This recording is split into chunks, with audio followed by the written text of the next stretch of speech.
साथियों नमस्कार। मैं गुरुराज आप सभी का एक बार फिर से निर्माण आयुष के इस प्लेटफॉर्म में स्वागत करता हूं। ये इकोनॉमी की सीरीज है। इकोनॉमी में हमने यूनिट 1 कवर कर लिया है, यूनिट 2 को कुछ लेक्चर्स कवर कर लिए हैं और जब हम यूनिट 2 की बात करते हैं तो एक्चुअली ये आपके प्रीलिम्स में 8 मार्क्स और मेंस में 15 मार्क्स का सीधे सपोर्ट है। ठीक है। एंड इसके पहले हमने यूनिट 2 में मनी एंड बैंकिंग के रेफरेंस में कई सारे चैप्टर्स कवर कर लिए हैं, जिसमें कि जैसे कि मनी की ओरिजिन, बार्टर सिस्टम के अलावा accounts, types of accounts, money market, underwriter, कैसे अंडरराइटर मनी मार्केट में मनी के डिफरेंट अल्टरनेटिव्स ऑफर करते हैं इत्यादि। आज हमारे पास जो टॉपिक है उनमें है मनी सर्कुलेशन, मनी का क्रिएशन। पहले तो मनी सर्कुलेशन, देन मनी का क्रिएशन और मनी की सप्लाई, जिसमें हम सबसे पहले मनी सप्लाई से शुरू करेंगे। आज के सेशन कई मामलों में इंपॉर्टेंट है, जैसे कि आज के सेशन में हम लोग मनी की क्रिएशन और मनी सर्कुलेशन को थोड़ा मैथमेटिकल वे में पढ़ेंगे। जब हम मैथमेटिकल वे में पढ़ते हैं तो इसका मतलब ये कि मैं आपको सूत्र नहीं रटाऊंगा।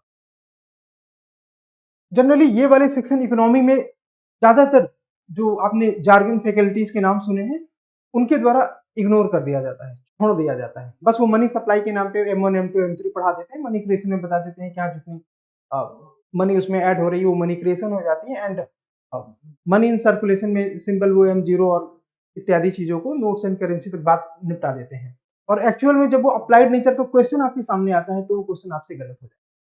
तो वैसा नहीं होना चाहिए। इसके लिए आपके दिमाग में फ्रेमवर्क स्टैब्लिश हो जिसमें कि आप मनी सर्कुलेशन और मनी क्रिएशन इन दोनों में क्या अंतर है, क्या मूलभूत अंतर है और ये मनी सप्लाई से ओवरऑल कैसे डिफरेंट है, इन चीजों के प्रति आपकी प्रॉपर अंडरस्टैंडिंग होनी चाहिए, जिसकी वजह से आपसे मनी के रिलेटेड क्वेश्चन गलत ना हो। और ये वो सेक्शन है जहां से यूपीएससी ने आज की केवल लेक्चर से यूपीएससी ने लास्ट 10 ईयर में कम से कम 14 क्वेश्चन को, मतलब ये कि 1.4 क्वेश्चन पर ईयर। ठीक है, तो ये अपने आप में बहुत इंपॉर्टेंट होने वाला है। आप देखेंगे कि कैसे हिडन टर्म इन सेक्शन से निकलते हैं और वो यूपीएससी के लिए एकदम फेवरेट एरिया बन जाते हैं। तो आज का सेशन शुरू करते हैं साथियों। प्लीज पेन पेपर लेके रखिए। हमेशा मैं आपको सजेस्ट करता हूं कि छोटे छोटे नोट्स जरूर बनाइए, लिखते रहेंगे तो आपकी मसल मेमोरी बिल्ड होगी। सबसे पहले मनी सप्लाई क्या है। मनी सप्लाई ऐसा तो नहीं कि जितने आरबीआई ने नोट्स छाप दिए वही उसकी मनी सप्लाई है, या वो मनी सर्कुलेशन है, या दोनों एक ही चीजें हैं। तो इसको समझने के लिए हम कुछ बेसिक से शुरू करते हैं। एक अर्थव्यवस्था में मुद्रा मुख्य रूप से करेंसी नोट्स, सिक्के और बैंक में जनता की जमा होते हैं। मुद्रा बेसिकली करेंसी नोट्स, सिक्के और बैंक में जनता की जमा होते हैं। भारत में आरबीआई द्वारा संचालन। अब आपको पता है कि भारत में आरबीआई ही सोल मॉनेटरी अथॉरिटी है। ठीक है, सोल मॉनेटरी अथॉरिटी कहने का मतलब ये कि दूसरी कोई भी agency neither under the government of India nor under the any government of state और any private body can have that authority to publish the money. ठीक है, आरबीआई द्वारा संचालन के लिए सिक्के और करेंसी नोट्स जारी किए जाते हैं। अब आप कहेंगे कि नहीं, सिक्के के मामले में कुछ और बात है, 1 रुपए के नोट के मामले में कुछ और बात है, तो वो समझ लेते हैं। 1 रुपए का नोट और सभी सिक्के, इसके अलावा सहायक सिक्के जिनका परिमाण अपेक्षाकृत छोटा होता है, वो भारत सरकार द्वारा जारी किया, इसलिए उन पे भारत सरकार की लायबिलिटी होती है। अक्सर यूपीएससी प्रीलिम में ऐसे क्वेश्चन पूछती है कि सभी करेंसी नोट्स एंड सिक्के आरबीआई की लायबिलिटी होती है क्या। तो आपको पता होना चाहिए कि हमने इससे पहले एसेट एंड लायबिलिटी का पूरा कॉन्सेप्ट एस्टैब्लिश कर लिया है। एंड इन दैट नोट हमने ये बताया कि जो करेंसी नोट्स होते हैं 1 रुपए वाले को छोड़कर, वो सारी की सारी आरबीआई की लायबिलिटी होती है। ऐसा हमने पिछले सेक्शन में देख लिया है और इसीलिए उन पे लिखा रहता है मैं धारक को इतने रुपए अदा करने का वचन देता हूं, और नीचे सिग्नेचर होता है तथाकथित या उस समय जो भी गवर्नर होते हैं आरबीआई के, जैसे रघुराम जी राजन, उर्जित भाई पटेल, शक्तिकांत दास एक्सेट्रा। तो अन्य सभी करेंसी नोट्स आरबीआई द्वारा मुद्रित होते हैं, बट ये 1 रुपए का नोट और सभी सिक्के, सहायक सिक्के जिनका परिमाण कम होता है, ये गवर्नमेंट ऑफ इंडिया की लायबिलिटी होते हैं। तो ये मार्केट में कैसे आते हैं। देखो, government of India in notes and in note जो 1 रुपए का नोट है और इन सिक्कों को मुद्रित करते हैं, इसके बाद वो आरबीआई को हैंड ओवर करते हैं। आरबीआई उन चीजों को मार्केट में लेके आता है। तो मतलब ये कि जो रिलीज करने का पावर है वो आरबीआई के पास होता है, प्रचलन का जो काम है वो आरबीआई का होता है। सभी करेंसी नोट्स एंड सिक्के केवल आरबीआई के माध्यम से प्रचलन में लाए जा सकते हैं, जिसका भारत में मुद्रा और सिक्के जारी करने का एकमात्र अधिकार है। 1 रुपए के नोट पर वित्त सचिव। अब ये आपके प्रीलिम के लिए एक इंपॉर्टेंट फैक्ट हो सकता है कि जो 1 रुपए का नोट होता है,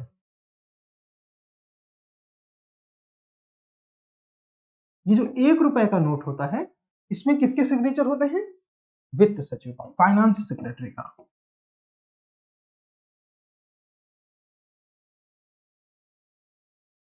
ठीक है,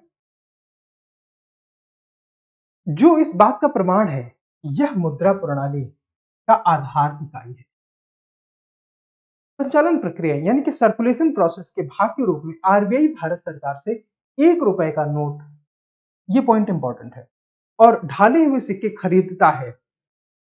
देखो, जब आरबीआई 1 रुपए के नोट और सभी सिक्के गवर्नमेंट ऑफ इंडिया से खरीद लेता है, तब उस समय वो लाइबिलिटी क्रिएट करता है गवर्नमेंट ऑफ इंडिया के लिए। इसलिए सिक्के और 1 रुपए के नोट आरबीआई के बैलेंस शीट में एसेट साइड आते हैं। मैंने आपसे बताया ना, अगर ये स्पेसिफिक पॉइंट आपसे पूछ लिया जाए कि सभी सिक्के आरबीआई के लिए एसेट हैं, सभी सिक्के आरबीआई के लिए एसेट हैं, तो आपका आंसर होना चाहिए हाँ, ये बात सही है।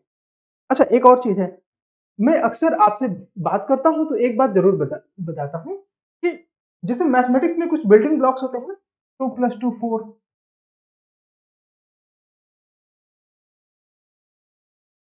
2 + 2 4, है ना, 2 × 2 4, है ना। बाकी जब हम डिवीजन की बात करते हैं तो वो उसका रिवर्स हो जाता है, और जब माइनस की बात करते हैं तो उसका रिवर्स हो जाता है। बेसिकली ये बिल्डिंग ब्लॉक है। उसी तरह इकोनॉमी में कुछ बिल्डिंग ब्लॉक्स होते हैं जिनके आसपास चीजें घूमते हैं, उनमें से एक है asset and liability. Assets and liability. दूसरा है स्टॉक ऑन फ्लो।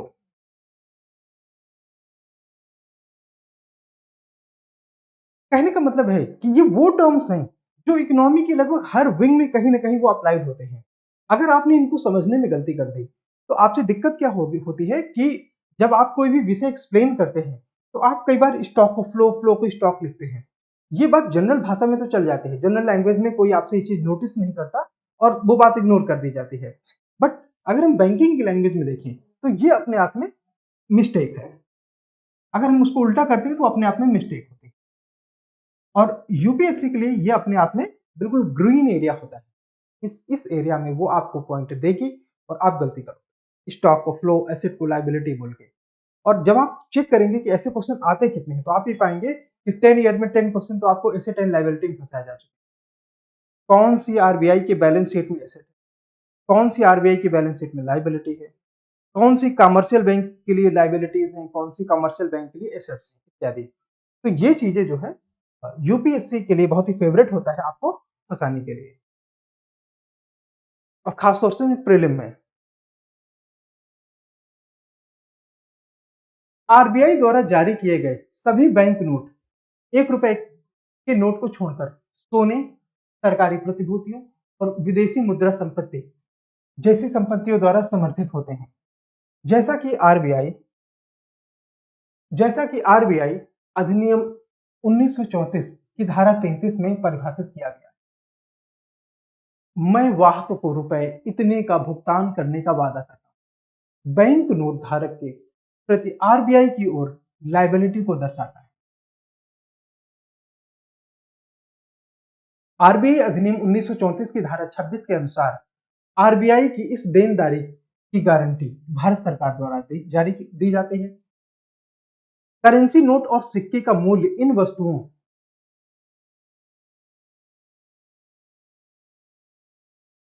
जैसे कि सोना, सरकारी प्रतिभूतियां, विदेशी मुद्रा संपत्ति और केंद्र सरकार द्वारा प्रदान की गई गारंटी से प्राप्त होता है। जो करेंसी नोट और सिक्के का मूल्य है उनको गारंटी कहां से प्राप्त होता है? सोने, सरकारी प्रतिभूतियां और विदेशी मुद्रा। प्रत्येक करेंसी नोट पर आरबीआई का एक वायदा होता है कि यदि कोई व्यक्ति आरबीआई या किसी अन्य वाणिज्यिक बैंक को नोट प्रस्तुत करता है, तो आरबीआई व्यक्ति को नोट पर मुद्रित मूल्य के बराबर क्रय शक्ति मूल्य देने के लिए जिम्मेदार होता है।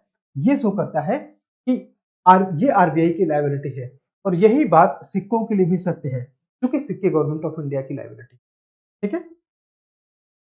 करेंसी नोट और सिक्कों का इंट्रिंसिक वैल्यू नहीं होता। ये क्या है इंट्रिंसिक वैल्यू? क्या आपने पीछे पढ़ा या इसको नोट किया जो पीछे के सेक्शन में हमने बताया? देखिए, इंट्रिंसिक वैल्यू का मतलब ये होता है कि अगर उस चीज को तोड़ मरोड़ दिया जाए तो उसके मूल्य में कोई प्रभाव नहीं पड़ेगा। मान लीजिए ये आपके सामने एक पेपर नोट है, अगर इसको बीच से टेयर ऑफ कर दिया जाए, फाड़ दिया जाए, बिल्कुल छोटे छोटे टुकड़े कर दिए जाए, तो शायद वो अपनी वैल्यू खो देगा, अगर ये बात 100 के नोट के साथ कराया जाए तो। लेकिन अगर गोल्ड के साथ ऐसा किया जाए, चाहे इसके जितने टुकड़े कर दिए जाए, तो भी गोल्ड आपकी अपनी जो वैल्यू है वो उसमें मेंटेन रहेगी, क्योंकि गोल्ड एज अ मेटल का कुछ ना कुछ मूल्य है जिसको आप तोड़ नहीं सकते, वो उसके गोल्ड होने के कारण उसमें निहित है। ठीक है। तो इंट्रिंसिक वैल्यू इसे कहते हैं, जो मैंने गोल्ड के लिए बात कही। और जो नोट्स, पेपर नोट के बारे में हम जो बात कर रहे हैं, उनमें वो इंट्रिंसिक वैल्यू नहीं होते हैं। जैसे मान लीजिए जो 10 का सिक्का है, इसकी लागत 10 रुपए नहीं होती, इसकी लागत 5 रुपए, 4 रुपए, 3 रुपए, 2 रुपए भी नहीं होती, 1 रुपए के आसपास कुछ होती है।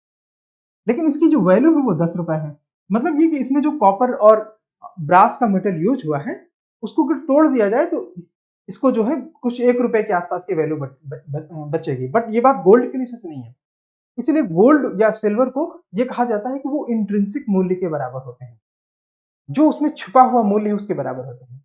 लेकिन पेपर नोट, करेंसी जो हमारे मार्केट में चलते हैं, जो लीगल टेंडर हैं, वो अपने आप में इंट्रिंसिक वैल्यू के कारण नहीं है। ठीक है। अच्छा, एक और चीज है, जब हम ये बात करते हैं कि ये इस वाले पॉइंट में ध्यान दीजिए, करेंसी नोट और सिक्के का मूल्य इनमें सोने, सरकारी प्रतिभूतियां, विदेशी मुद्रा, संपत्ति पर होता है। तो देखिए, जब भी कोई करेंसी सरकारी प्रतिभूतियों से के माध्यम से निकाली जाती है, तो उसे फिएट करेंसी कहते हैं, फिएट मनी कहते हैं। फिएट मतलब मैंने बताया था कि फिएट मतलब होता है सर्टिफिकेट, बिकॉज उस नोट के पीछे गोल्ड या सिल्वर का भाव नहीं छिपा है, उसका जो मूल्य है वो समर्थन किसके द्वारा है? सरकारी प्रतिभूतियों के द्वारा। इसका मतलब यह है कि सभी फिएट मनी लीगल टेंडर होती है। लीगल टेंडर में दोनों तरह की करेंसी होती है, जो सरकारी प्रतिभूतियों से समर्थित होती है, सोने या चांदी से भी समर्थित होती है। क्या मेरी बात आप तक समझ पहुंच रही है? आप समझ पा रहे हैं? और हाँ, तो फिर इसको देखिए, उन्हें कानूनी निविदा यानी कि लीगल टेंडर भी कहा जाता है, इसलिए उन्हें देश के किसी भी नागरिक द्वारा भुगतान निर्वहन के लिए मना नहीं किया जा सकता। अब अच्छा, एक बात एक कहानी के माध्यम से समझ कि मान लीजिए आप ऑटो वाले के पास जाते हैं, सवारी करते हैं, और आपके पास मुद्रा का नोट स्वीकार करने के लिए ऑटो वाला बाध्य है या नहीं, ये हमें कैसे पता चले? अब आपने सबने एक्सपीरियंस किया होगा कि जब आपको ऑटो वाले को 10 रुपए देना है, आप उसे 500 का नोट दिखा के बोलते हो कि मुझे एक्स से वाई प्लेस में जाना है, तो ऑटो वाला अक्सर कहता है नहीं, नहीं बैठा लेगा, क्योंकि आपके पास चेंज नहीं है। तो आपको क्या लगता है, क्या उसने 500 रुपए के नोट की वैधानिकता को चैलेंज किया है? क्या उसने चैलेंज किया है कि ₹500 का नोट लीगल टेंडर नहीं है? उत्तर है नहीं। क्यों? ऐसा इसलिए बिकॉज वहां पे उसका जो रीजन है वो अभी स्टैब्लिश नहीं है। हम इस बात को तब बोलते हैं जब आप ऑटो की सवारी कर चुके हैं, आप ऑटो वाले के लिए उसका जो किराया है वो देने के लिए बाध्य हो चुके हैं। You are supposed to pay that amount, and you are being the part of liability if you have not yet paid to the rent which a fare which our auto wala deserves to get from you. ऐसी condition में auto वाला आपको मना कर सकता है, लेकिन अगर आपने ऑटो वाले की सवारी कर ली, मतलब अब आप देनदार हो गए, तब ऑटो वाला उसको मना नहीं कर सकता। हाँ, अब वो नेगोशिएट ये कर सकता है कि उसके पास चेंज नहीं है, तो आप दोनों लोग मिलके एक समझौते तक पहुंचते हो कि अच्छा कौन चेंज लेके आता है, उस चेंज के आधार पर वो आपसे अपना किराया वसूल सकता है। लेकिन वो आपसे अगर बैठाने के पहले, ऑटो में बैठाने के पहले किसी करेंसी को लेने को मना करता है, तो इससे वो उसकी वैधानिकता को चुनौती नहीं देता है। इसका मतलब ये कि तब भी वो करेंसी लीगल टेंडर है और उसको कोई चुनौती नहीं है। ठीक है, ये बात हम यहाँ पे कर चुके हैं। अच्छा, इन दैट केस अगर आप उसे चेक ऑफर करते हैं तो क्या वो चेक मोड में लेने के लिए बाध्य है? नहीं, वो चेक मोड में लेने के लिए बाध्य नहीं है। आपकी चेक को कोई भी डिनाय कर सकता है, कोई भी डिनाय कर सकता है, मना कर सकता है। ठीक है, इसका मतलब चेक अपने आप में लीगल टेंडर नहीं है, कानूनी संविदा नहीं है। क्या? चेक कानूनी संविदा नहीं है। अब हम आज के कॉन्सेप्ट को स्टैब्लिश करने की कोशिश करेंगे। बहुत ध्यान से आप लोग समझेंगे, ये उतना कठिन नहीं है, बिल्कुल आसान भी नहीं है। ठीक है, तो हम बात करते हैं सबसे पहले करेंसी नोट की कि करेंसी नोट अपने आप में क्या होते हैं। तो करेंसी नोट सभी प्रकार के नोट और सिक्के को करेंसी कहा जाता है। ठीक है, करेंसी क्या होते हैं? सभी प्रकार के नोट्स एंड सिक्के, जो आपके पास 5 रुपए, 10 रुपए, 50 रुपए, 100 रुपए के नोट होते हैं और जो सिक्के होते हैं 50 पैसे, 1 रुपए। अब आप सोच रहे होंगे मैंने 50 पैसे को क्यों कहा? साथियों, अभी 50 पैसे भारत में लीगल टेंडर है। ठीक है, वो निविदा मनी अभी है। ठीक है, भारत में प्रचलन में जो मुद्रा है, अब देखिए, प्रचलन में मुद्रा मतलब मनी इन सर्कुलेशन, उसे कैसे हम निकालते हैं? जनता के पास की जो मुद्रा है प्लस बैंकों के पास की जो मुद्रा है, उसे हम मिला के बोलते हैं मनी इन सर्कुलेशन। तो क्या आपको पता चल गया मनी इन सर्कुलेशन क्या है? बैंकों के पास तो कई तरह की मनी है। अगर किसी समय आईसीआई बैंक स्टेट बैंक के पास जाती है और वो कुछ पैसे मान लेते हैं 100 रुपए, स्टेट बैंक ने आईसीआईसीआई को दिए, तो क्या ये मनी सर्कुलेशन है? ये अपने आप में एक सीरियस क्वेश्चन पैदा करता है। या इसका दूसरा उदाहरण ले लेते हैं। मान लीजिए आरबीआई ने एसबीआई को 100 रुपए दिए, तो क्या ये मनी इन सर्कुलेशन है?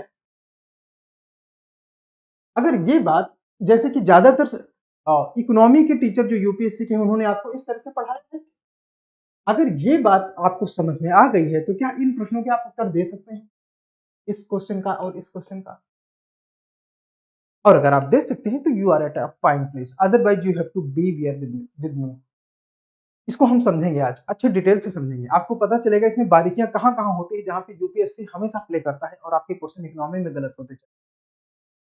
सुना तो होगा ना कि यूपी इकोनॉमी के 25 क्वेश्चन आए, आपने इकोनॉमी में पढ़ने में पर्याप्त मेहनत भी करी, लेकिन इसके बावजूद आपके नेट क्वेश्चन कितने सही हैं? केवल 15, केवल 12, केवल 18, 25 में 22, 25 में 25 क्यों नहीं सही होते हैं? तो उसमें आपके पढ़ने के तरीके में कुछ त्रुटियां हैं जिनको हम लोग ओवरकम कर रहे हैं। और ये त्रुटियां ही यूपीएससी में हिंदी मीडियम, इंग्लिश मीडियम सभी में है। बड़ी से बड़ी कोचिंग संस्थान जो आपसे 2-2 ढाई-ढाई लाख रुपए वसूलते हैं, उन्होंने भी इन चीजों को इस तरह से नहीं बताया है। इसलिए इन चीजों को आज अच्छे से समझ के जाना। ठीक है, तो हम आगे बढ़ते हैं। आरबीआई मुद्रा आपूर्ति के 4 वैकल्पिक उपायों के लिए आंकड़े प्रकाशित करता है। अभी 4 वैकल्पिक उपाय क्या है? इनमें से एक होता है M1। ठीक है, ये बात है मनी सप्लाई की, मनी सप्लाई की। देखिए, money in circulation, money supply दोनों अलग अलग बातें होती हैं। हम मनी सप्लाई अभी देख रहे हैं जिसमें M1 क्या होता है? जो जनता के पास की मुद्रा है और बैंकों के पास की जो मांग जमा है, मतलब डिमांड डिपॉजिट। ठीक है, डिमांड डिपॉजिट दो तरह के होते हैं, डिमांड डिपॉजिट दो तरह के होते हैं। ये करंट अकाउंट, सेविंग अकाउंट। ठीक है, ऐसे कर दें, आप लोग के लिए तो आसान होगा। मतलब ये कि जनता के पास जो मुद्रा है वो पूरी, और बैंकों के पास जो जनता की जमा किस फॉर्म में है? डिमांड डिपॉजिट, जिसका मतलब है in current account, in saving account. अब पीछे वाले सेक्शन में, चैप्टर में, जिसमें हमने आपसे current account, saving saving account की बात करी थी, तो हमने आपसे बताया था इस अकाउंट के अगेंस्ट में चेक इशू किया जा सकता है, इसलिए इसे चेकेबल अमाउंट कहते हैं। ठीक है, चेकेबल अकाउंट कहते हैं, मतलब वो अकाउंट जिसके अगेंस्ट में आपको चेक इशू किया जा सकता है।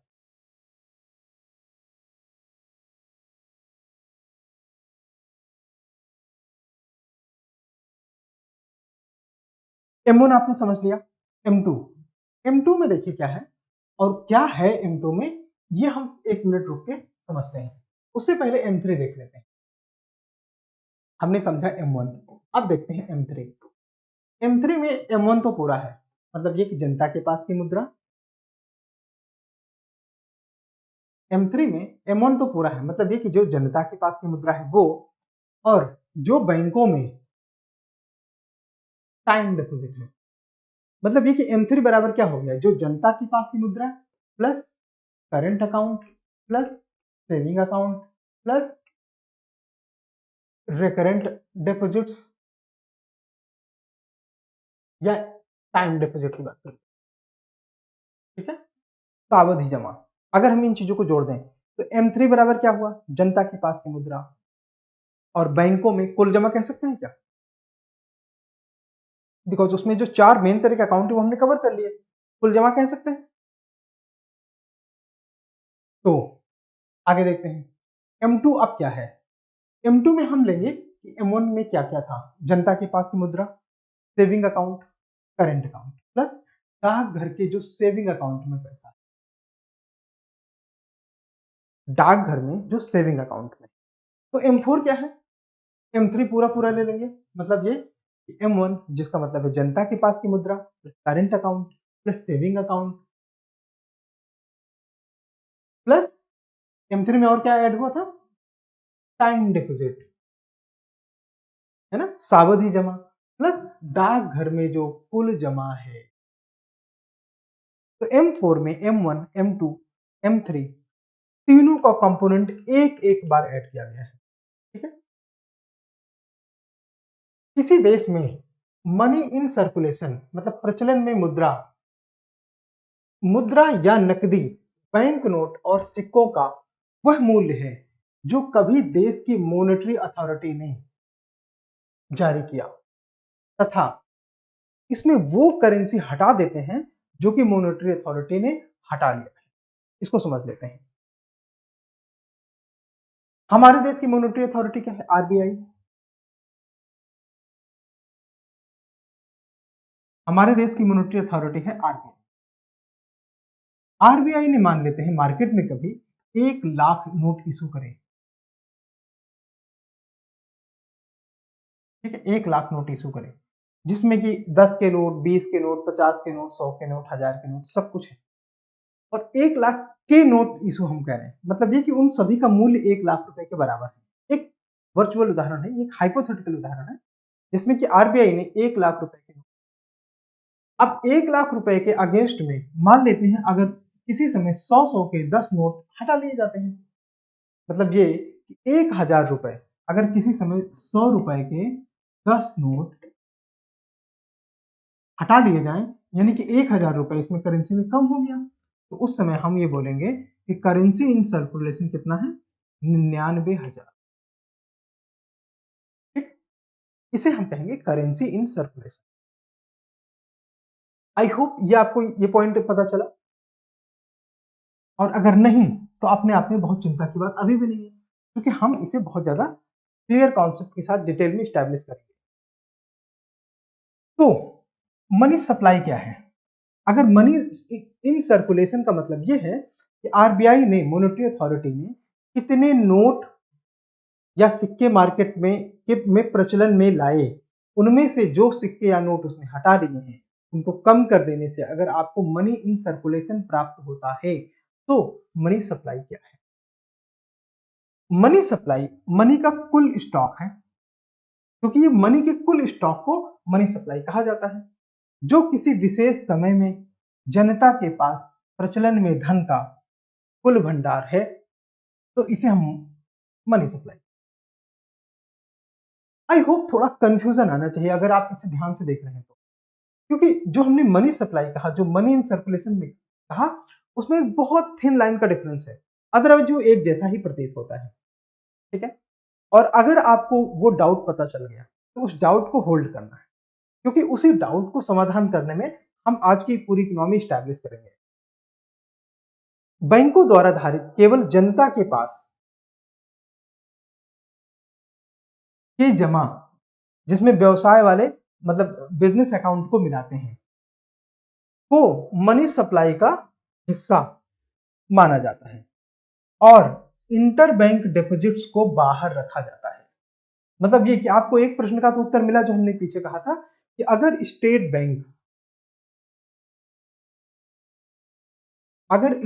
बैंक ऑफ इंडिया किसी समय आईसीआईसीआई को 100 रुपए देता है तो ये बात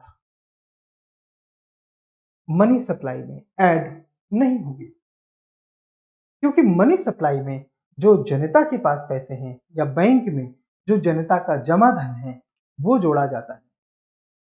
इसमें और क्या नहीं जोड़ा जाता है ये हमको ध्यान देने की बात। एक तो ये कि जो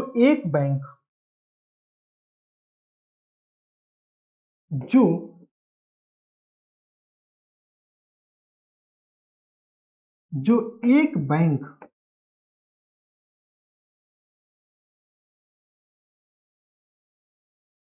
दूसरी बैंक को देती है वो नहीं जोड़ेंगे। आरबीआई अगर बैंक को कुछ पैसा देती है तो वो नहीं जोड़ेंगे। गवर्नमेंट यानी कि सरकार आरबीआई या बैंकों को कुछ पैसा देती है तो वो नहीं जोड़ेंगे। मतलब ये देखो, गवर्नमेंट और आप आरबीआई को तो ये मान सकते हो कि ये मनी के क्रिएटर हैं।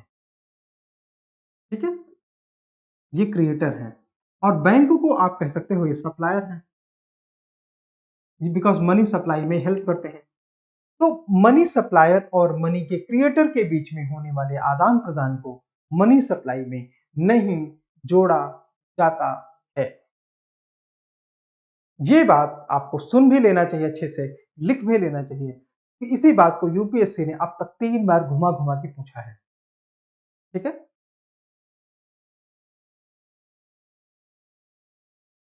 ये हमने कर लिया, तो आगे देखते हैं।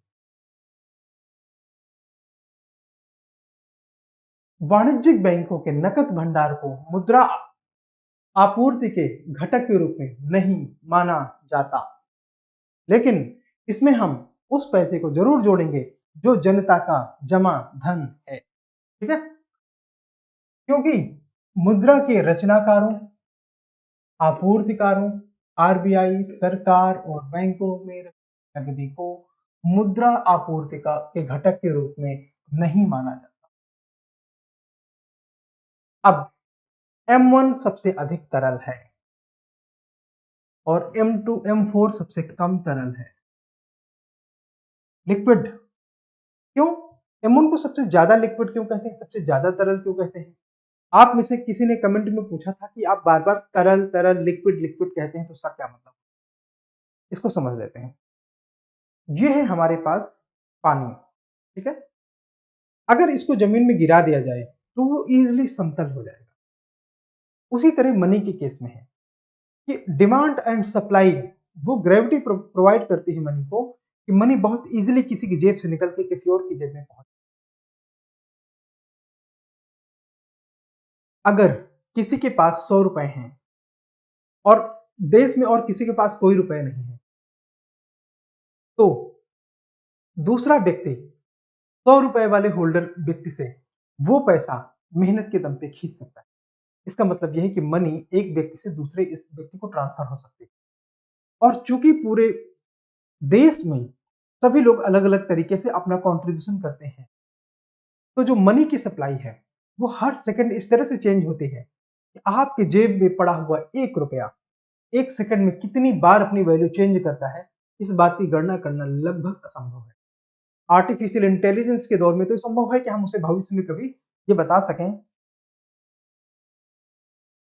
कि 1 मिनट में या 1 सेकंड में आपकी जेब में पड़ा हुआ 1 रुपए का भाव कितनी बार बदलता है। जिसको साइंस थोड़ी सी आती है वो ये बात आसानी से समझ गया, अदरवाइज कोई बात नहीं, आपके विषय के लिए ये इतना महत्वपूर्ण नहीं है। बस आपको लिक्विड का मतलब ये समझना है कि मनी की वैल्यू किसी भी टाइम में फिक्स नहीं होते हैं। मनी किसी की जेब में उसका अमाउंट फिक्स नहीं होता है। कुछ नोट्स को कुछ देर के लिए फिक्स किया जा सकता है, इसके बावजूद भी हम ये नहीं कह सकते कि उस नोट के उतनी वैल्यू उस जेब में फिक्स है, वो बदलता रहता है।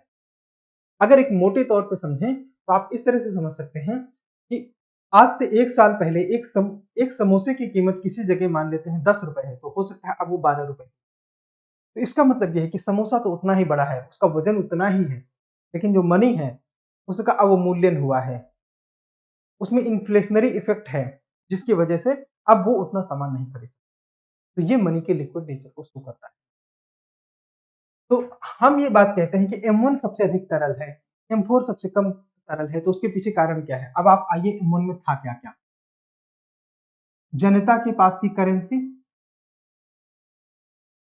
Plus current account plus saving account, ये था ना?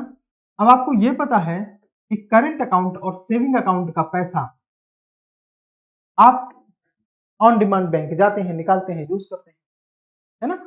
इसका मतलब ये है कि उसे फ्रीक्वेंसी में यूज किया जा सकता है, और कैश तो एकदम तेजी से चलता है, इसीलिए इनको सबसे ज्यादा लिक्विड कहा जाता है।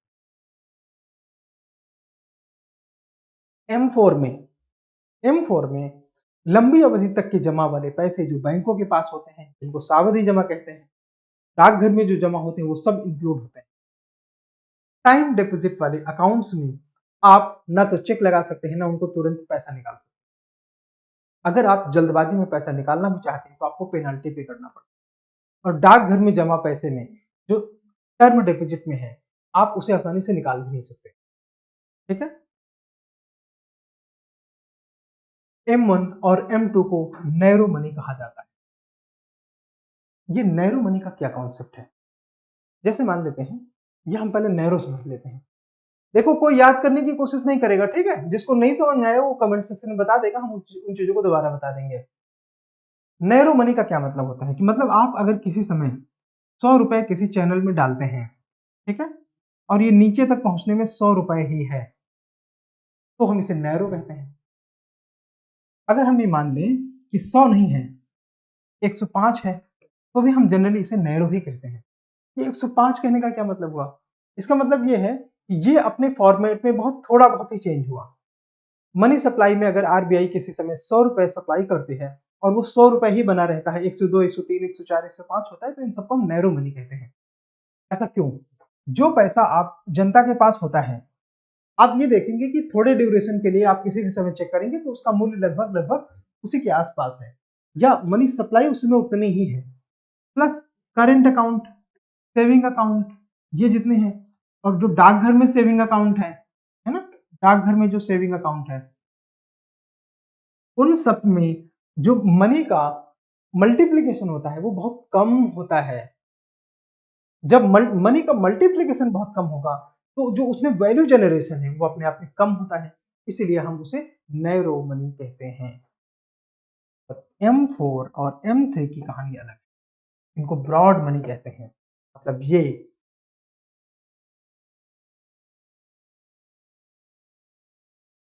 ब्रॉड मनी क्यों कहते हैं? मतलब ये कि आप अगर किसी चैनल में 100 रुपए डालते हैं, ठीक है, तो इनका मल्टीप्लीकेशन इतनी बार होता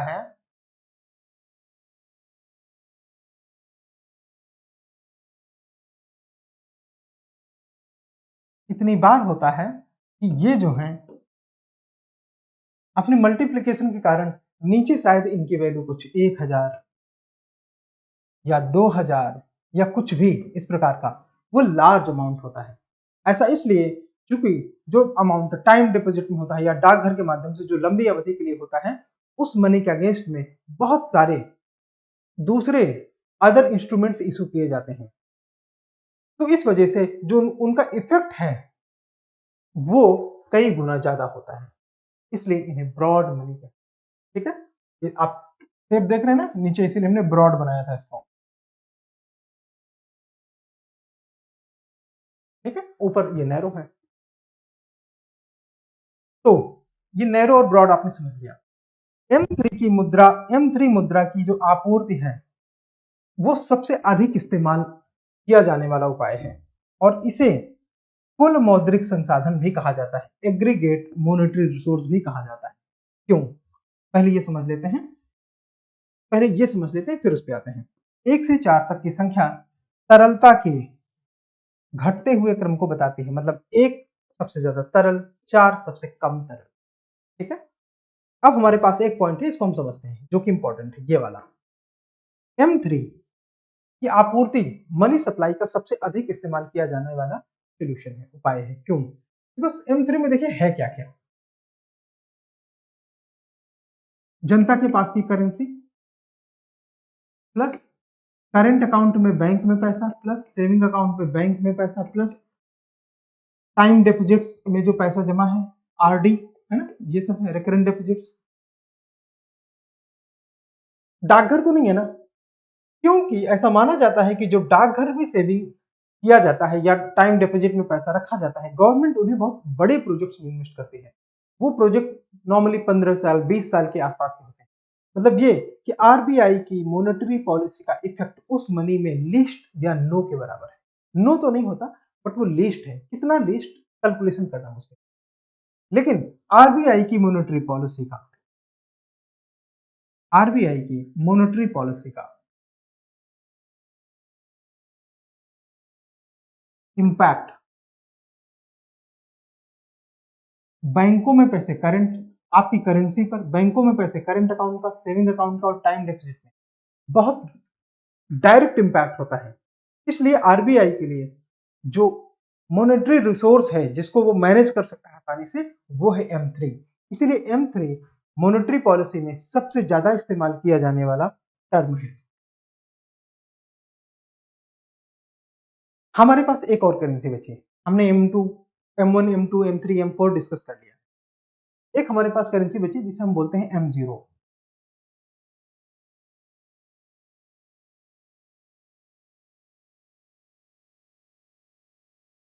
M0 क्या है? M0 ये, इसे बोलते हैं मौद्रिक आधार। एक मॉनेटरी बेस, एक मुद्रा की कुल राशि है जो या तो जनता के हाथों में सामान्य प्रचलन में है या वाणिज्यिक बैंकों में जमा है। या तो ये जनता के हाथों में है या वाणिज्यिक बैंकों में जमा के रूप में केंद्रीय बैंक का भंडार है। पैसे की आपूर्ति के इस उपाय को अक्सर उद्धृत नहीं किया जाता क्योंकि यह गैर मुद्रा धन के अन्य रूपों को शामिल नहीं करता। ये गैर मुद्रा के अन्य रूपों को शामिल ही नहीं करता। ठीक है, तो सिर्फ करेंसी करेंसी की इकोनॉमी कितनी होती है? अगर भारत के केस में कहेंगे तो 10-12% इकोनॉमी करेंसी पे, बस। बाकी की इकोनॉमी वो इनडायरेक्ट करेंसी या दूसरे फॉर्म की करेंसी, जैसे ये आपको नहीं समझ में आया तो हम इसका एक उदाहरण ले लेते हैं। मान लिया आपने 100 रुपए स्टेट बैंक में रखे, ये हैं आप, 100 रुपए आपने स्टेट बैंक में रखे। ठीक है, आपको स्टेट बैंक ने इसके अगेंस्ट में एक डीडी दे दिया। फिर इस डीडी को आप अपने फीस के तौर पे यूज कर सकते हैं, स्कूल की फी, कोचिंग की फी। एसबीआई के पास 100 रुपए आया, ठीक है, ये उसके बैलेंस शीट में कैसे शो होगा? Asset liability. 100 रुपए उसके खाते में बैलेंस शीट में कैश में एसेट के साइड शो होगा और पब्लिक अकाउंट में यही 100 रुपए लाइबिलिटी के साइड में शो होगा। स्टेट बैंक की इस लाइबिलिटी का ये 100 रुपए आप इस्तेमाल कर सकते हैं फीस के तौर पे, जो कि आपकी एसेट है। ठीक है, और स्टेट बैंक की लाइबिलिटी। लेकिन स्टेट बैंक के पास ये जो कैश है ना, इस कैश को वो किसी और पर्सन को लोन दे देता है।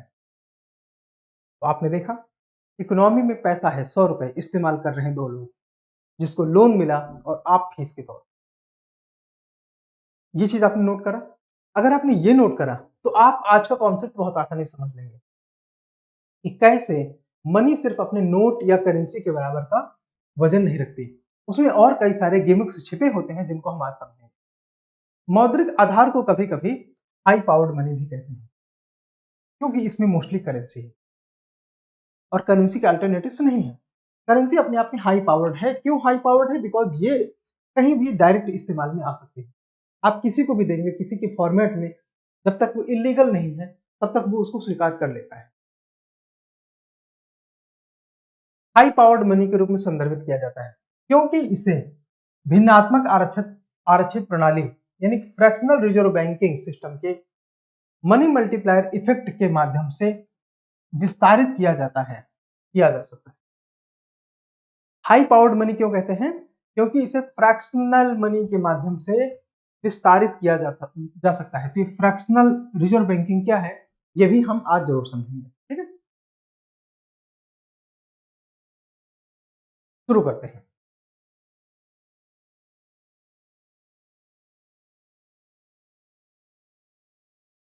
मनी इन सर्कुलेशन अब हम समझ लेते हैं, क्योंकि अभी तक जो हमने पढ़ा वो थ्योरी है, वो तो ज्यादातर आपको मुखर्जी नगर करोल बाग के टीचर्स ने पढ़ा दिया, लेकिन आपको वो समझ में आ गया होता तो अब तक फिर आप यहाँ नहीं होते। मतलब ये कि आपको बहुत सारी चीजें जो इकोनॉमी की समझ में नहीं आई वो ढूंढते हुए आप निर्माण आईएएस। तो हमारा हमारा ये दायित्व बनता है, ये हमारी लायबिलिटी बनती है कि हम उन चीजों को उस तरह से आपके पास लेके आए, समझें। उसमें से एक महत्वपूर्ण टॉपिक है। अब हम यह समझने की कोशिश करेंगे कि व्यक्तियों, जनता और बैंकों और आरबीआई के बीच में पैसा कैसे घूमता है। मान लीजिए किसी व्यक्ति के पास 500 रुपए का सोना है। देखो, बिल्कुल एकदम शून्य से समझते हैं, तब दिमाग से बिगाड़ दीजिए। जितना आपने अभी तक आरबीआई बैंकिंग थ्योरी में रटा है, खत्म, कुछ भी नहीं, जीरो।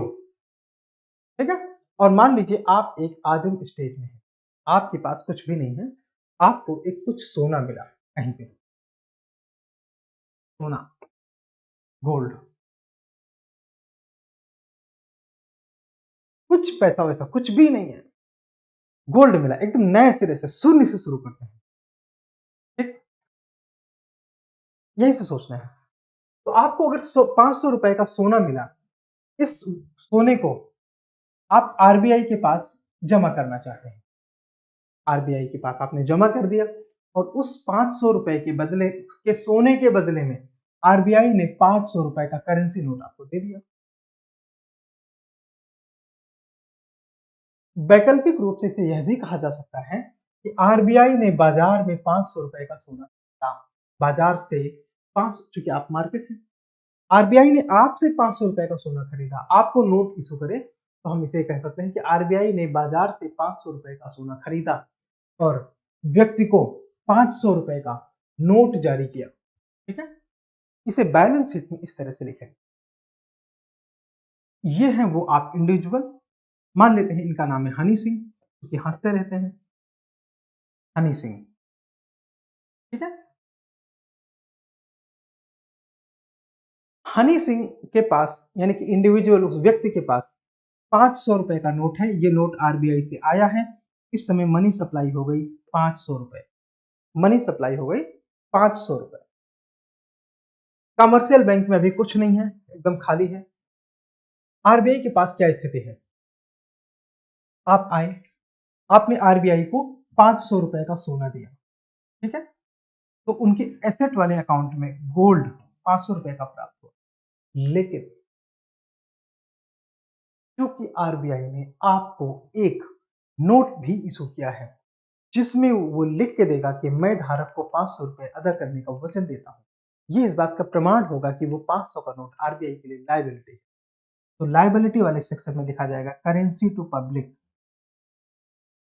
500 रुपए।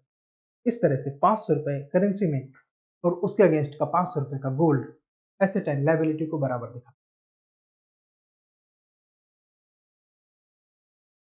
इस केस को आगे हम बढ़ाएंगे।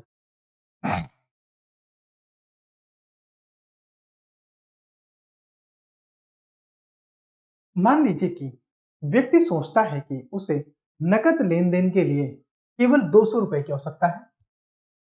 कहां गया हनी सिंह? ये है व्यक्ति हनी सिंह, इसको केवल 200 रुपए की आवश्यकता है और सुरक्षा के उद्देश्य से तथा ब्याज अर्जित करने सुरक्षा के उद्देश्य से और ब्याज अर्जित करने के लिए 300 रुपए बैंक में जमा कर दिए। तो उसको हम इस तरह से लिख सकते हैं, जो इंडिविजुअल है हनी सिंह, इसके पास अब 200 रुपए का नोट है, 300 रुपए इसके अकाउंट में, तो मनी सप्लाई कितनी हुई? 500 ही। लेकिन कॉमर्शियल बैंक की एसेट में और लाइबिलिटी में क्या चेंज होता है? सबसे पहले तो लाइबिलिटी क्रिएट कर रहा है जनता के पैसे को लेकर, और यहाँ पे लिखेगा डिपॉजिट ऑफ पब्लिक ₹300, लाइबिलिटी में बैंक की लाइबिलिटी में 300 हो गए। उसके पास कैश भी आ गया उसके वॉल्ट में, कितने का? 300 रुपए का। इस कैश को वो किसी को लोन दे सकता है, मतलब लोन बैंक के लिए एसेट होता है, ठीक है। तो उसकी एसेट साइज में 300 रुपए वॉल्ट कैश में आ जाएंगे, जिसको किसी को लोन दे सकता है। लोनेबल अमाउंट जो उसके पास होगा वो उसकी एसेट। यहां तक आपने समझ लिया। मनी सप्लाई अभी भी 500 ही है। अब मान लीजिए कि बैंक जनता की दैनिक नकद मांगों को पूरा करने के लिए केवल 100 रुपए की आवश्यकता को महसूस करता है। इसलिए बैंक आरबीआई के पास 200 रुपए जमा कर सकता है। तो इसे हम इस तरह से दिखाएंगे। अभी भी उस इंडिविजुअल यानी कि हनी सिंह के पास 200 रुपए का नोट है, 300 रुपए उसके खाते में है, मनी सप्लाई हो गई 500 रुपए। क्योंकि मैंने बताया कि मनी सप्लाई वो है जो जनता का पैसा, तथा जो जनता का पैसा बैंक के खाते में है, सिर्फ उतना मनी सप्लाई होता है बस। बैंकों के बीच में जो आदान प्रदान हो, आरबीआई और बैंकों के बीच में जो आदान प्रदान हो, आरबीआई और सरकार के बीच में जो आदान प्रदान हो, सरकार और बैंकों के बीच में जो आदान प्रदान हो, वो मनी सप्लाई का कंपोनेंट नहीं होता। अच्छा, हम इस केस को समझते हैं। दैनिक मांगों को पूरा करने के लिए बैंक को जरूरत है केवल 100। तो उसने 200 रुपए आरबीआई में जमा कर दिए। तो आरबीआई का अकाउंट किस तरह से दिखेगा? वो हमारे पास ये है आरबीआई। आरबीआई की एसेट में 500 रुपए का सोना पड़ा है, इसलिए वो 500 रुपए ही रहेगा।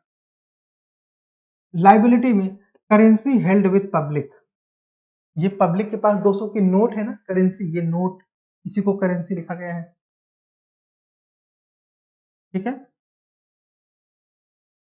वॉल्ट कैश में जो पैसा है वो 100 रुपए, बैंक ने अपने वॉल्ट कैश में सिर्फ 100 रुपए बचाए हैं, 200 रुपए उसने आरबीआई को दे दिया। तो आरबीआई इसको लिखेगा डिपॉजिट ऑफ बैंक, यानी कि बैंक का जमा आरबीआई के पास 200 रुपए। आरबीआई की टोटल लाइबिलिटी अभी कितनी है? 500। उसकी एसेट भी 500 है, मनी सप्लाई भी 500 है।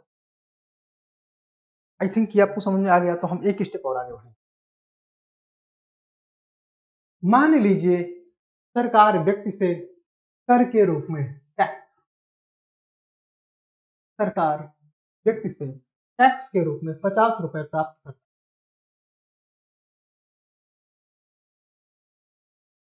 और इसे आरबीआई के पास दे देता है। अब आप एक चीज बताइए, अगर सरकार ने आपसे टैक्स लिया तो क्या सरकार आपको वो टैक्स वापस करने के लिए जिम्मेदार है क्या?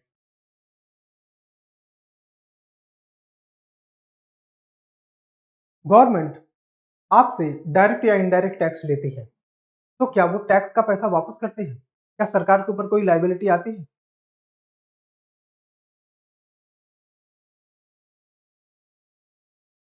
उत्तर है नहीं। गवर्नमेंट जो टैक्स लेती है उसकी सेवाएं वो आपको हमेशा देती रहती है। आपके गवर्नमेंट के ऊपर कोई लाइबिलिटी नहीं आती कि उसने अगर आपसे 1000 रुपए टैक्स लिया है तो 1000 कभी वापस करेगी।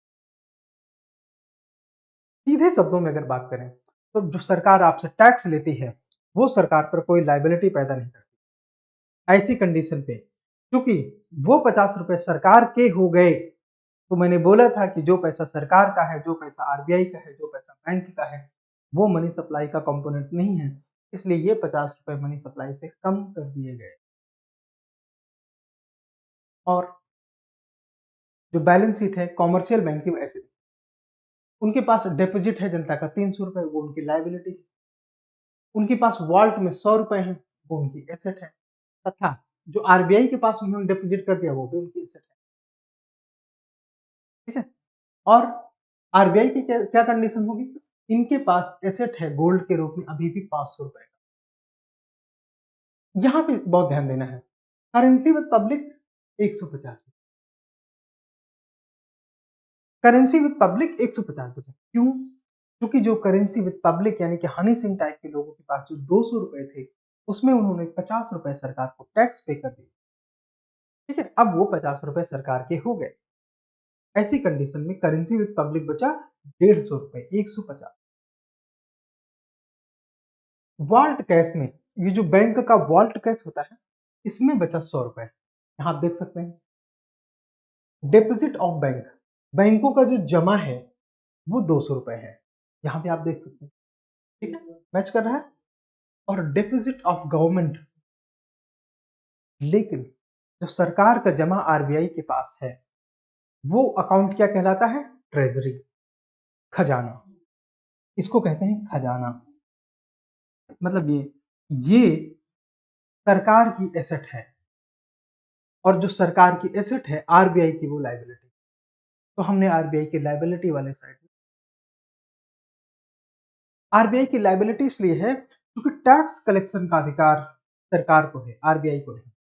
टैक्स से संग्रह किया हुआ पैसा भारत सरकार का पैसा, आरबीआई का नहीं। अगर भारत सरकार ने जनता से टैक्स के लिए, टैक्स के माध्यम से जो पैसा प्राप्त किया वो आरबीआई के पास जमा किया, तो ऐसी कंडीशन पे आरबीआई के लिए ये लाइबिलिटी होगी। आप तो कहेंगे कि हमने तो सुना था टैक्स का पैसा कंसोलिडेटेड फंड ऑफ इंडिया में जाता है। क्या ठंडे दिमाग से सोच के देखिए, क्या कंसोलिडेटेड फंड ऑफ इंडिया नाम का कोई बहुत बड़ा सा खजाना पार्लियामेंट में है, प्रेसिडेंट हाउस में है, पीएमओ में है, अच्छा वित्त मंत्रालय में हो? नहीं, सारा पैसा जितना सब कुछ कलेक्शन होता है वो आरबीआई के पास, गवर्नमेंट का जो ट्रेजरी होता है वो उसमें ही रिपोर्ट होता है। सिर्फ उसका कंट्रोल वो हाउस के पास होता है, पार्लियामेंट के पास। अन्यथा रुपए का पूरा जितना खजाना है वो आरबीआई के पास होता है, पैसा वो गवर्नमेंट का मानता है। क्लियर? तो आपने देखा कि जो आरबीआई की टोटल लाइबिलिटी है वो 500 रुपए है, और मनी सप्लाई 450 है। इसके पहले तक आपने देखा था कि आरबीआई की टोटल लाइबिलिटी और मनी सप्लाई यहां पे दोनों बराबर थे। मतलब अभी तक आपने देखा था कि मनी सप्लाई बराबर M0 था, मॉनेटरी बेस। मैंने M0 क्यों लिखा, बिकॉज यही तो आरबीआई की टोटल लाइबिलिटी है।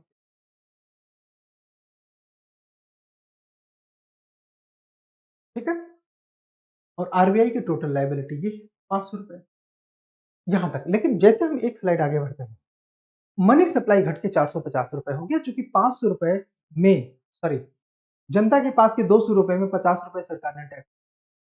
बट आरबीआई की अभी टोटल लाइबिलिटी चेंज नहीं हुई, यानी कि M0 इज स्टिल 500। ठीक है, ये आपने नोटिस कर लिया हो तो आगे बढ़े, और नहीं नोटिस किया हो तो इसे दोबारा देखिए। अब ध्यान से देखेंगे, विदेशी मुद्रा भंडार या सरकार की प्रतिभूतियों को खरीदने के लिए आरबीआई ने अपने सोने की एसेट का कुछ हिस्सा बेच दिया। क्या इक्वेशन चेंज हुई? इंडिविजुअल के पास अभी 150 रुपए बचे, टैक्स देने के बाद 300 रुपए उसके खाते में बचे, मनी सप्लाई 450 आ गई।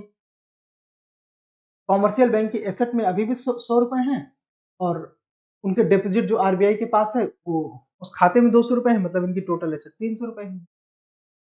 और कॉमर्शियल बैंक की लाइबिलिटी जो जनता के 300 रुपए है वो उनकी लाइबिलिटी साइड अभी बना हुआ है। आरबीआई की लाइबिलिटी में जो करेंसी का पैसा 150 रुपए था जनता का, और वॉल्ट कैश में जो 100 रुपए था, बैंक का डिपॉजिट 200 रुपए, और गवर्नमेंट के ट्रेजरी का 50 रुपए, मिला के 500 रुपए, वो सब बराबर। आपने नोट किया कि अंतर कहाँ आया? आरबीआई की एसेट जो 500 रुपए का गोल्ड है वो अब बचा 100 रुपए, जो 500 रुपए का गोल्ड था वो अब बचा 100 रुपए। क्यों? क्योंकि इन्होंने फॉरेक्स खरीदने में 200 रुपए खर्च कर, यानी कि 200 रुपए इन्होंने खर्च करके उसके बदले में डॉलर खरीद लिए। और सरकार की प्रतिभूतियां, गवर्नमेंट सिक्योरिटीज को खरीदने में 200 रुपए, मतलब ये कि इनके पास अभी जो टोटल एसेट है वो 500 की ही है, बट उसका फॉर्मेट अब 500 इक्वल टू गोल्ड ना होके 500 इक्वल टू 100 रुपए गोल्ड, 200 रुपए फॉरेक्स एंड 200 रुपए जीसेप हो गया। ठीक है। देश की मौद्रिक प्राधिकरण की कुल देनदारी को मॉनेटरी बेस कहा जाता है, जो इनकी टोटल लायबिलिटी होती है। कुल देनदारी को मॉनेटरी बेस M0 कहा जाता है। अब मुझे लग रहा है आपको M0 सही से समझ में आया कि आखिर ये M0 क्या है, और अगर आपको M0 समझ में आ गया होगा तो मनी सप्लाई भी समझ में आ गया। हाई पावर्ड मनी जिसको हम बोल रहे थे, या रिजर्व मनी बोल रहे थे, ये है। उपरोक्त उदाहरण में मौद्रिक आधार मॉनेटरी बेस M0 500 रुपए है और मनी सप्लाई 400। ये 400 रुपए क्या है? Money supply. जिसको क्लियर हुआ ठीक, अदरवाइज ये वीडियो में जानता हूं दोबारा देखना। नोट्स बना के पढ़ रहे हो तो एक बार में आपको समझ। मनी सप्लाई और मॉनेटरी बेस दो अलग अलग शब्द हैं। मनी सप्लाई जनता के पास या तो नगद में या बैंकों में जमा जनता का पैसा होता है, और मॉनेटरी बेस आरबीआई की कुल लायबिलिटी है। M0 आरबीआई की टोटल लायबिलिटी है। ठीक है। आरबीआई की लायबिलिटी जनता के प्रति भी हो सकती है, कॉमर्शियल बैंक के प्रति भी हो सकती है, गवर्नमेंट के प्रति भी हो सकती है। इसलिए जो टोटल लायबिलिटी है आरबीआई की, वो मनी सप्लाई के बराबर नहीं है। ठीक है। अब हम समझते हैं मनी का क्रिएशन कैसे होता है। ठीक है। अगर आपने ये पार्ट यहां तक अच्छे से समझ लिया तो हम मनी सप्लाई के बाद मनी का क्रिएशन समझते हैं। मनी का क्रिएशन कैसे होता है? जब भी किसी व्यक्ति के पास कुछ नगद, देखो यहां से हमको ना नया उदाहरण लेना है, तो आप अपने दिमाग को एक बार फ्रेश कर दो और फिर से एकदम जीरो से सोचना शुरू करो। जिसने पानी पीना है पानी पी ले, जिसने फ्रेश होना है फ्रेश हो ले, और जिसने चाय कॉफी नाश्ता सोना करना है कर ले। वीडियो को यहाँ पास करें, के बाद आगे देख सकते।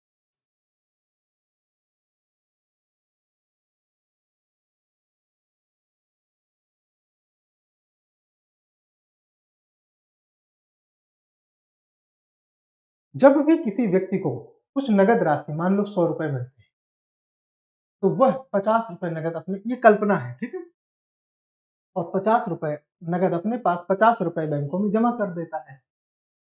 तो करेंसी डिपॉजिट रेशियो सीडीआर आ जाता है। सीडीआर क्या होता है कि जनता के पास कितने पैसे हैं, जनता के पास कितने पैसे हैं, जनता के पास मौजूद करेंसी, करेंसी डिपॉजिट रेशियो, जमा का वो अनुपात जो जनता के पास है। ठीक है। तो सीडीआर इक्वल टू जनता के पास की मौजूद करेंसी बटे बैंक में जनता की जमा। अब इसने 100 रुपए थे, इसने 50 रुपए बैंक में जमा कर दिए, और सॉरी 50 रुपए इनके पास है, 50 रुपए बैंक में जमा कर दिए, सीडीआर आ गया। यूपीएससी ने 2021 में या 20 में सीडीआर पूछा। अब आपने अगर ऊपर ऊपर मनी क्रिएशन, मनी और मनी सर्कुलेशन, मनी सप्लाई ऊपर ऊपर पढ़ लिया होगा, तो आपका ये क्वेश्चन गलत होना लगभग तय है। तो सीडीआर तो आप तब पढ़ेंगे जब आप मनी क्रिएशन को इन डेप्थ समझेंगे। ठीक है। तो सीडीआर में जनता के पास की मौजूद करेंसी तथा बैंकों में जनता का जो जमा पैसा है, वो अनुपात शो होता है, इसे हम सीडीआर कहते हैं। तो अब मान लेते हैं उस इस व्यक्ति का जो 50 रुपए जमा है उसको आगे देखते हैं। जब भी वह व्यक्ति इस निश्चित राशि, जैसे 50 रुपए को बैंक में रखा, तो बैंक ने 10 रुपए आरक्षित कर लिए, रिजर्व कर लिए, कहा? अपने वॉल्ट में। और 40 रुपए किसी को उधार दे दिए, कहा? लोन में। ऐसा बैंक करता है ना, जब आप स्टेट बैंक जाते हैं अपना पैसा रखते हैं तो उसका कुछ हिस्सा अपने पास रखता है और बाकी वो लोन दे देता है। ठीक है। 40 रुपए किसी को लोन दे दिया, उधार दे दिया, और 10 रुपए अपने पास आरक्षित रख लिया। तो इसे हम आरक्षित जमा अनुपात कहते हैं, रिजर्व डिपॉजिट रेशियो। मतलब रिजर्व डिपॉजिट रेशियो का मतलब है कि बैंक के रिजर्व में कितना है, उस उसका अनुपात हम निकालेंगे उस राशि से जो जनता ने टोटल बैंक में जमा किया। तो बैंक का रिजर्व कितना है 10, जनता का जमा कितना है बैंक में 50, तो आरडीआर आ गया 0.2, मतलब 20%। कैसे 0.2 को आप 100 से मल्टीप्लाई कर, तो ये हो जाएगा 20%। क्लियर? आपके पास दो रेशियो आ गए, CDR 1 मतलब जनता ने अपना आधा पैसा अपने पास रखा, आधा बैंक में जमा कर दिया, ठीक है। तो CDR 1 और RDR 20%, मतलब ये कि जनता ने जब 50 रुपए जमा किए तो बैंक ने 40 रुपए लोन में दिया, जनता ने जब 100 जमा करेगा तो लोन में 80 रुपए दिया जाएगा, जनता जब 1 लाख जमा करेगा तो लोन में 80,000 दिया जाएगा। 20% का यही मतलब है। क्या आप ये बात समझ रहे हैं? और अगर हाँ, तो मेरे ख्याल से ये बात आपको बहुत आसानी से स्टैब्लिश करना इजी होगा कि आरडीआर क्या है। आरडीआर रिजर्व का डिपॉजिट के प्रति अनुपात है। बैंकों का रिजर्व मनी बैंक में तिजोरी, नकदी तिजोरी, वाल्ट कैश के रूप में हो सकता है, या आरबीआई के पास वो जमा कर सकते हैं, या सरकार के पास रख सकते हैं। इन तीनों कंडीशंस में कुछ कंडीशन को छोड़कर बैंक को इंटरेस्ट प्राप्त होता है, ठीक है। वो कौन सी कुछ कंडीशन है और किस में उसे इंटरेस्ट प्राप्त होता है, ये हम आगे समझेंगे। अब हम मौद्रिक प्राधिकरण आरबीआई द्वारा मुद्रा के सृजन को समझेंगे। आपने समझ लिया कि मुद्रा का सृजन किसके द्वारा किया जा रहा है, आरबीआई के द्वारा। अच्छा, एक प्रश्न बताइए, कमेंट सेक्शन में बताइए, सीडीआर कौन डिसाइड करता है? आपके विकल्प हैं, A bank, 2 economy, 3 government, 4 RBI, ठीक है। दूसरा, आरडीआर कौन डिसाइड करता है? RBI, bank, economy, government, A B C D. मान लीजिए आरबीआई अर्थव्यवस्था में मुद्रा की आपूर्ति को बढ़ाना चाहता है। आरबीआई चाहता है कि इकोनॉमी में मनी सप्लाई को बढ़ जाए। पीछे आपने ये देख लिया कि मनी सप्लाई होती क्या चीज है, ठीक है। तो आरबीआई मनी सप्लाई को कैसे बढ़ाते हैं, फिर से मानते हैं। आइए मान लेते हैं कि आरबीआई बाजार में कुछ संपत्तियां खरीदता है, जैसे कि ₹H का सरकारी बॉन्ड या सोना, ठीक है। हम एच क्यों ले रहे हैं, उसके पीछे एक कॉन्सेप्ट है। कोई अमाउंट क्यों नहीं ले रहे हैं, बिकॉज अमाउंट बहुत इजीली सूट करता है कुछ लोगों को एक्सप्लेन करने में, लेकिन अमाउंट के माध्यम से फिर आप उसे याद करते हैं, बिकॉज वो कोई मैथमेटिकल फॉर्मुलेशन में फिट नहीं बैठता, इसलिए हमने लिया एच। कहां से लिया? एनसीईआरटी कक्षा 12 की माइक्रो इकोनॉमी उदाहरण के तौर पे एच ही लिया है, ये कोई हमारी दिमागी उपज नहीं है, ठीक है। जैसे कि ₹H का सरकारी बॉन्ड या सोना, और बदले में जिस व्यक्ति से इसने सोना खरीदा था, मान लेते हैं उस वो व्यक्ति है P1, वो ₹H का मुद्रा का नोट जारी कर दिया। क्या आपने पीछे देखा था ना कि ₹500 का सोना लिया हनी सिंह से, तो हनी सिंह को उसने 500 का नोट जारी कर दिया। यहाँ पे व्यक्ति का नाम है P1, पन्नीर सेल्वम 1। तो इस स्थिति में मनी सप्लाई H है, बिकॉज उसने ₹H का नोट इशू या ₹H के नोट इशू करे, और मॉनेटरी बेस भी H है, बिकॉज अभी जनता के पास के जमा पैसे, जनता के पास की नगद और जनता का बैंक में जमा पैसा बराबर है आरबीआई द्वारा इशू टोटल करेंसी के, इसलिए मनी सप्लाई भी एच है और मॉनेटरी बेस भी एच है। यदि अर्थव्यवस्था में CDR 1 है, मान लेते हैं CDR 1 है, तो पहला व्यक्ति P1, इसका मतलब यह कि जो CDR है वो इकोनॉमी इटसेल्फ डिसाइड करती है। तो पहला व्यक्ति P1 आधी मुद्रा नकद के रूप में रखेगा और आधा बैंक में जमा कर देगा, आधा नगद और आधा जमा। और यदि बैंक में यदि बैंक जमा किए गए सभी मुद्रा को नगद के रूप में अपनी तिजोरी में रखता है तो मनी सप्लाई होगा H, और वो दिखेगा कुछ ऐसे। ये है व्यक्ति P1। P1 का करेंसी विद पब्लिक कितना है? क्योंकि वो CDR1 है, मतलब ये कि वो आधा पैसा जमा करता है और आधा अपने पास रखता है। तो आधा पैसा वो अपने पास रखेगा और आधा वो बैंक में जमा करेगा। सॉरी, यहाँ पब्लिक का जमा बैंक के पास, ठीक है। और इसमें टोटल सप्लाई कितना है? H। कैसे? इसको और इसको जोड़ लिया जाए तो टोटल सप्लाई H आ गया। अब चूंकि डिपॉजिट विद पब्लिक ये बैंक के लिए क्या है? लायबिलिटी, ठीक है, लायबिलिटी। तो बैंक के पास कैश एसेट के रूप में भी तो आ गया, तो बैंक के पास ये H2 एसेट हो गया, ठीक है। ये वाला इधर ऐसे चला गया, एरो आपको नहीं दिख रहा हो तो मैंने बनाया ऐसे, ठीक है।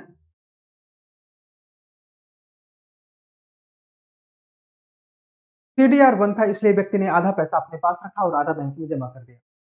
यदि RDR 20% है, मतलब ये कि बैंक अपने पास जमा पैसे, जो जनता का पैसा जमा है बैंक के पास, उसका 20% अपने पास रखेगा और 80% लोन के रूप में दूसरे लोगों को या किसी एक व्यक्ति को दे सकता है। तो बैंक जमा धन का केवल 20% अपने आरक्षित मुद्रा में रख सकता है। अभी 20% किसका होगा? H/2 उसके आरक्षित मुद्रा में है, उसका 20%। तो इसको हम कैसे लिख सकते हैं? 20/100 गुणे H/2 ऐसे, या हम इसको लिख सकते हैं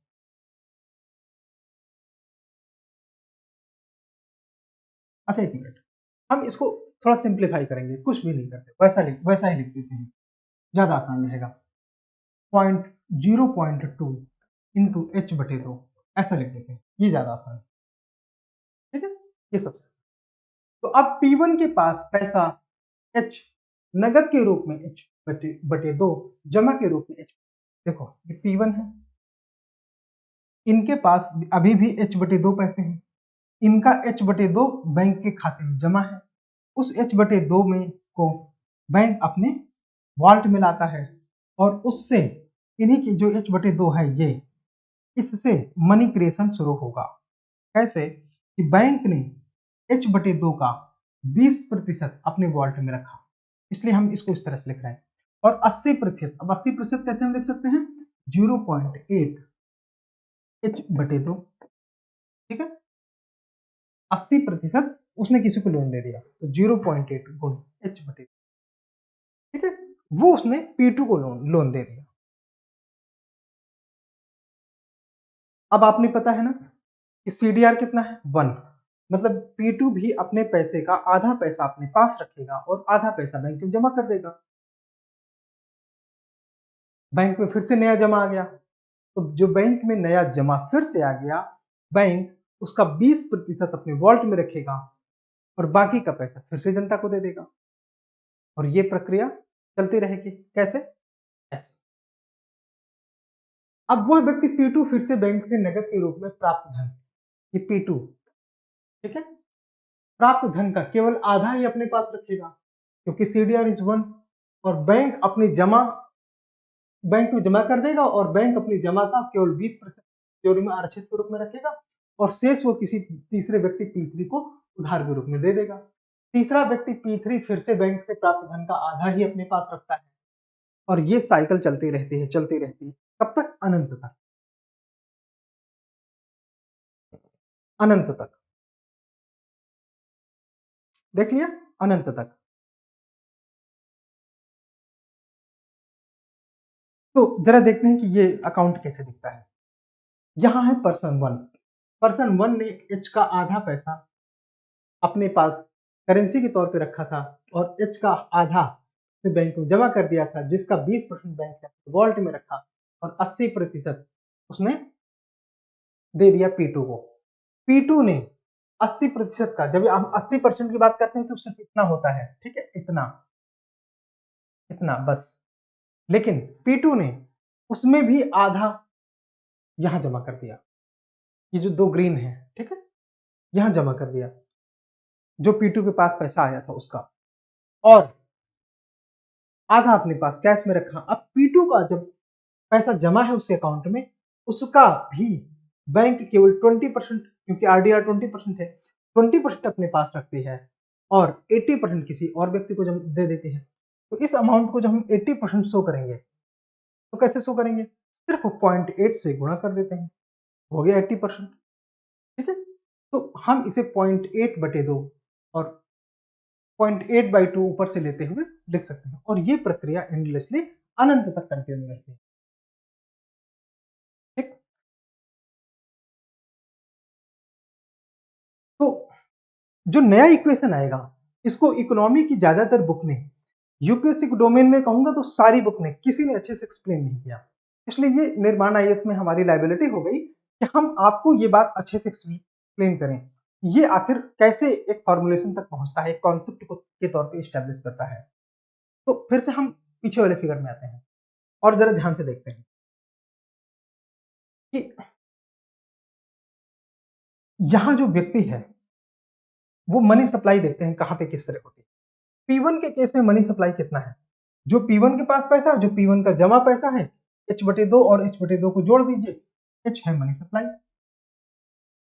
लेकिन H/2 जो बैंक में उसका जमा था, उसमें 20% बैंक ने अपने वॉल्ट में रखा, 80% दे दिया। तो इसने, P2 ने जो पैसा प्राप्त किया था, कितना प्राप्त किया था? इतना, इतना प्राप्त किया था। इसका आधा पैसा अपने पास रखा और आधा पैसा बैंक में जमा कर दिया। तो P2 के केस में मनी सप्लाई कितने हो गए? ये मतलब ये जितना P2 के पास टोटल पैसा है, आधा इसके पास और आधा इसका बैंक में जमा, दोनों को जोड़ देंगे तो 0.8 H/2 आ जाएगा। तो अगर इकोनॉमी में केवल इतना ही इक्वेशन होता, इससे ज्यादा कुछ ना होता, तो हम ये कह सकते थे कि मनी सप्लाई है H प्लस 0.8 H/2। लेकिन चूंकि ये प्रक्रिया अंतहीन है, चलती रहेगी चलती रहेगी, तो कुछ नया फॉर्मुलेशन आता है। वो क्या आता है? जैसे मान लीजिए अब ये P3 के पास इतना पैसा है, अब P3 क्या करेगा? आधा पैसा वहां रखेगा, आधा अपने पास रखेगा। तो जो मनी सप्लाई होगी वो क्या होगी? सिर्फ यही तो होगा मनी सप्लाई, बिकॉज इसका आधा वहां रखेगा, आधा अपने पास रखेगा, तो मनी सप्लाई हो जाएगी। सेम अमाउंट ये वाला, इसको हम एक्सप्रेस करते हैं कैसे, ध्यान से देखिएगा। 0.8 इंटू 0.8/2 गुणे 2 मल्टीप्लाई H, ऐसा लिख सकते हैं क्या? 0.8 मल्टीप्लाई 0.8 और हर में यानी कि डिनोमिनेटर में 2 इंटू 2 और H ऐसे मल्टीप्लाई कर देंगे। ठीक है, ये आ गया। तो क्या हम इसको इसको ये लिख सकते हैं क्या? ध्यान ध्यान से देखिए, इसको हम ये लिख सकते हैं क्या? 0.8/2 का होल स्क्वायर मल्टीप्लाई H। आसान है, रिकॉर्ड में जा रहा है, आप आराम से बैक करिए, देख लीजिए अगर आपको डाउट है तो। ये लिख सकते हैं ना? यस। तो चूंकि ये साइकिल इसी प्रक्रिया में चलती रहती है, तो जो हमारा नेक्स्ट फॉर्मुलेशन आएगा वो कुछ इस तरह से। सबसे पहले हमारे मनी सप्लाई में है H, दूसरे में है 0.8 H/2, तीसरे में है 0.8 का बटे 2 का होल स्क्वायर, और फिर अगले में आएगा 0.8/2 का होल क्यूब मल्टीप्लाई H, फिर उसके बाद 0.8/2 का पावर 4 मल्टीप्लाई H। और अगर हम इस चीज को इस तरह से लिखें और जो लास्ट इक्वेशन आता है वो n-1 आता है, 0.8/2 का whole power n-1 into H। अगर हम इसको इस तरह से लिखें तो ये बताता है एक ज्योमेट्रिक मीन।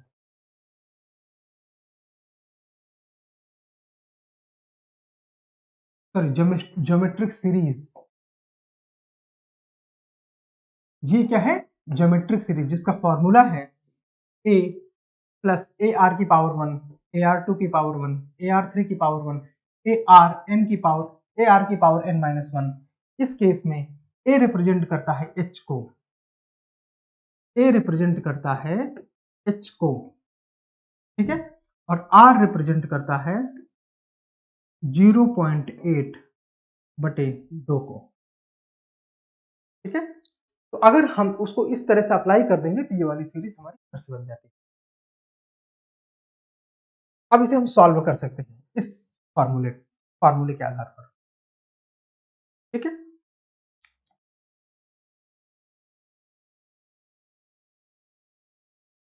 तो जो हमारा फार्मूला आता है वो कुछ इस प्रकार से आता है। ज्योमेट्रिक सीरीज है a r n -1 whole power में, तो इसका सूत्र आता है ए अपॉन आर -1। ये इसका फार्मूला स्टैब्लिश होके आता है। तो हमारा ए रिप्रेजेंट करता है एच, आर रिप्रेजेंट करता है 0.8/2। तो ए की जगह हमने लिख दिया एच, आर की जगह हमने लिख दिया, ये नहीं देखना, बस उतना देखना है 0.8/2। ठीक है। और 1 की जगह 1 है। इसको हम सॉल्व करेंगे कैसे?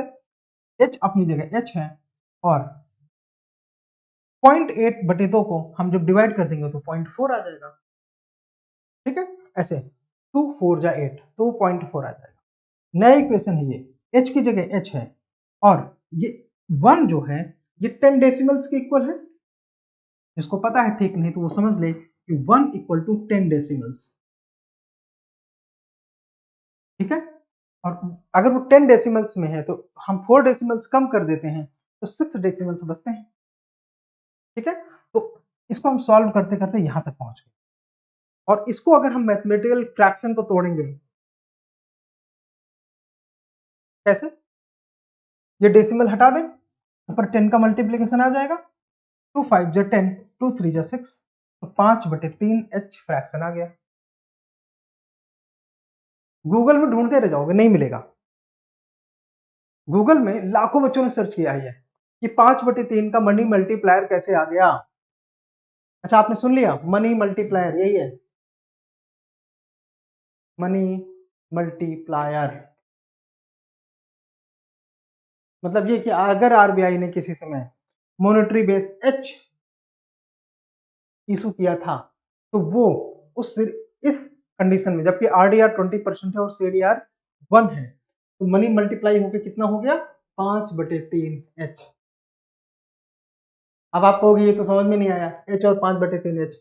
एच को अगर हम मान लें कि किसी समय आरबीआई ने 1,000 रुपए मार्केट में लाए तो मनी मल्टीप्लाई होकर कितना हो जाएगा? यह 1,000 गुणे 5/3, मतलब 5,000/3, मतलब करीब करीब 1800 के आस 1700 के आस 17-1800 के, मतलब वो मनी मल्टीप्लाई करीब करीब दोगुने के आसपास हो गई है ना। तो इसे हम बेसिकली मनी मल्टीप्लायर कहते हैं। जिसको समझ में आया ठीक, नहीं समझ में आया फोन करो, बात करो, निर्माण आओ, हम समझाएंगे आपको। दूसरा, एक छोटा सा फिगर है, इस तरह हाई पावर्ड मनी वाला कॉन्सेप्ट है कि जो करेंसी है वो अपने अनुपात में बराबर रहती है। इन जनरल अमाउंट 100 रुपए रहेगा, लेकिन जो रिजर्व है, रिजर्व का पैसा कुछ लोन में जाता है, वो मल्टीप्लाई होता रहता है, मल्टीप्लाई होता रहता है, तो वो जो है बढ़ जाता है, उसका बेस चेंज हो जाता है। ये टोटल मनी सप्लाई है, उसमें करेंसी और जमा पैसा यानी कि जो रिजर्व है वो ज्यादा होता है। ठीक है। किससे? हाई पावर्ड मनी M0 से। क्यों? इसमें मनी और जो मनी के दूसरे सब्स्टिट्यूट्स हैं जैसे चेक, बॉन्ड एक्सेट्रा, वो सारी चीजें उस समय मनी की वैल्यू को ज्यादा काउंट करते हैं। ठीक है।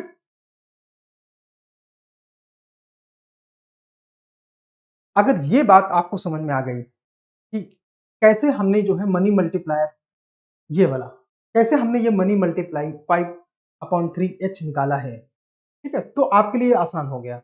अगर ये बात आपको नहीं समझ में आई तो एक बात समझिए कि आप इसको याद करने की कोशिश कर सकते हैं। याद करने की कोशिश नहीं करना है। अगर आप इसे याद करने की कोशिश करेंगे तो आप ये पाएंगे कि मोस्ट ऑफ द टाइम ये आपको भूलता है।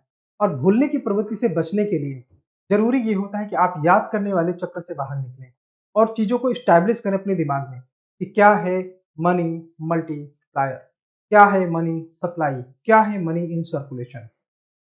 ओके।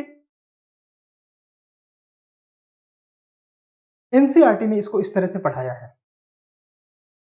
समझ में आ जाए तो बहुत अच्छा, आपको किसी गुरुराज की जरूरत नहीं है तब। हाँ, लास्ट में ये इस फॉर्मुलेशन को इस तरह लेके आए हैं जैसे हम लेके आए। ठीक है। और 5/3 h मनी मल्टीप्लायर 5/3 को इन्होंने भी स्टैब्लिश किया है। तो कुल मनी की सप्लाई अब कितनी हो जाएगी, 5/3 एच लिखा है, और मॉनेटरी बेस कितना है, वो अभी भी एच है। मनी मल्टीप्लायर कितना है, 5/3, मतलब ये कि जो मनी सप्लाई है M3 बटे मॉनेटरी बेस है M0, है ना, तो मल्टीप्लायर कितना आ गया, 5/3। बहुत आसान है अब।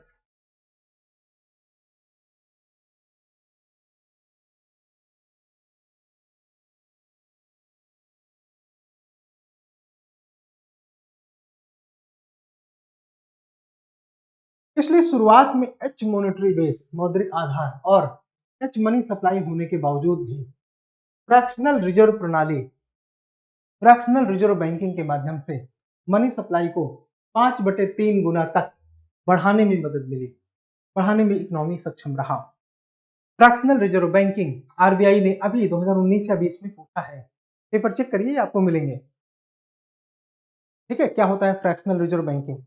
इसलिए मनी सप्लाई अपनी मॉनेटरी बेस का 5/3 गुना है, तथा जो धन का गुणक है मनी मल्टीप्लायर वो 5/, मनी मल्टीप्लायर,